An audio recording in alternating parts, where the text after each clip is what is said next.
नागपुर शहर के अंदर पिछले कुछ दिनों से बड़े पैमाने पर निगम प्रशासन और पुलिस प्रशासन के संयुक्त विद्यमान से गैर कानूनी तरीके से शहर के फुटपाथ दुकानदारों को उजाड़ने का सिलसिला जारी है। दोनों प्रशासन मिलकर इस देश का जो कानून है, पथ विक्रेता उपजीविका संरक्षण व पथ विक्रय विनियमन कानून 2014 और उसके बाद 2016 में जो महाराष्ट्र सरकार ने इस कानून को लागू करने के लिए जो नियम बनाया था, इसकी धज्जियां उड़ा रही है, खुल्लम खुल्ला कानून की अवहेलना कर रही है।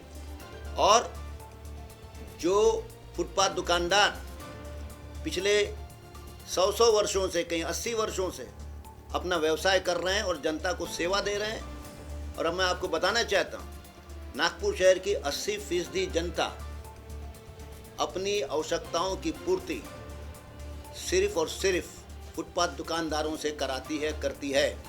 दूसरे शब्दों में, फुटपाथ दुकानदार की वजह से इस शहर की 80% जनता की दैनंदिन जीवन की जो आवश्यकताएं हैं उसकी पूर्ति हो रही है। सवाल इस बात का है कि नागपुर शहर के अंदर बरडी, ये पिछले 100 सालों से यहाँ व्यवसाय चल रहा है। यहाँ पर हमने देखा है, यही कारपोरेशन है जिसने कल तक बरडी की मेन रोड को वाहन विरहित रोड बनाया था, नो व्हीकल जोन बनाया था। 2 साल पहले कारपोरेशन ने अपने निर्णय को बदलकर अब इस रोड पर सारे प्रकार के, हर प्रकार के वाहन को चलने की अनुमति दी है। हम जानना चाहते हैं कि भाई, नो व्हीकल जोन से आप उस सड़क को व्हीकल जोन क्यों बनाना चाहते हो? और जब आप व्हीकल जोन बना रहे हो, इसीलिए आप हटाना चाहते हो। दूसरा, बहुत बड़े षड्यंत्र है बरडी के फुटपाथ दुकानदारों को हटाने का। एक भीड़ वाले इलाके में जहाँ कारें आना जाना नहीं करती है, जो अच्छी बात है, आप वहाँ जनता के पैसे से बहुमंजिला कार पार्किंग बना रहे हैं। और कार पार्किंग को सफल करने के लिए बरडी के फुटपाथ दुकानदारों की आप बलि चढ़ाना चाहते हैं। हमने देखा है, उसी बरडी में आज से कुछ वर्षों पहले NIT ने जनता के पैसे से बहुमंजिला कार पार्किंग बनाया था, लेकिन 6 महीने बाद उसे एक रेस्टोरेंट में तब्दील कर दिया गया। जनता के पैसे की इस प्रकार से अवहेलना, बर्बाद करना कहाँ तक उचित है? वहाँ पर हेरिटेज कमेटी ने निगम प्रशासन के इन मंसूबों को और ताकत देने के लिए अचानक 3 साल पहले 50 मीटर इधर 50 मीटर उधर पर हॉकर्स का बैन लगाती है, जबकि हेरिटेज कमेटी तो कई सालों से है। और वो रीगल का वो वास्तु गेट, पुरातन गेट कई सालों से है। लेकिन अचानक 2 साल पहले क्यों ऐसा निर्णय हेरिटेज कमेटी करती है कि जबकि उसी गेट से चिपक कर दुकानें हैं? मतलब दुकानें हो तो चलता, लेकिन हॉकर हो तो हेरिटेज का मामला बनाते हो। और तो और उस गेट के दोनों तरफ सरकारी जमीन है। सरकार की जमीन से आपने लोगों की सेवा करने वाले, लोगों की आवश्यकताओं की पूर्ति करने वाले, अपनी उपजीविका पर पैरों पे खड़े रहने वाले उन फुटपाथ दुकानदारों को उजाड़कर आप निजी वाहनों की पार्किंग के लिए व्यवस्था करते हो। ये षड्यंत्र है।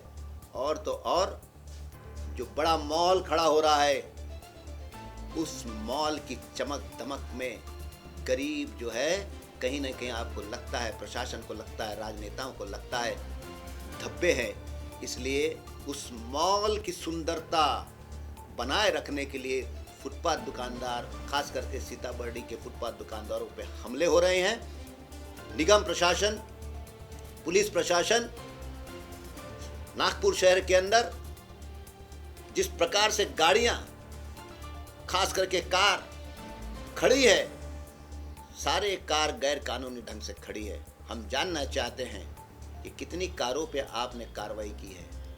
आप कारों पे कार्रवाई नहीं करना चाहते हैं क्योंकि कार अमीरों से जुड़ी हुई है। आप जो लोग सरकार से नौकरी नहीं मांगना चाहते, सरकार से पैसे लेके डुबाना नहीं चाहते, खुददारी से लोगों की आवश्यकताओं की पूर्ति आसमान के नीचे खड़े होकर व्यवसाय करना चाहते हैं, आप उनको उजाड़ना चाहते हैं। हम ये कहना चाहते हैं, महाराष्ट्र हॉकर्स फेडरेशन और तमाम फुटपाथ दुकानदार संगठन, देश का कानून क्या नागपुर शहर में लागू होगा या नहीं होगा?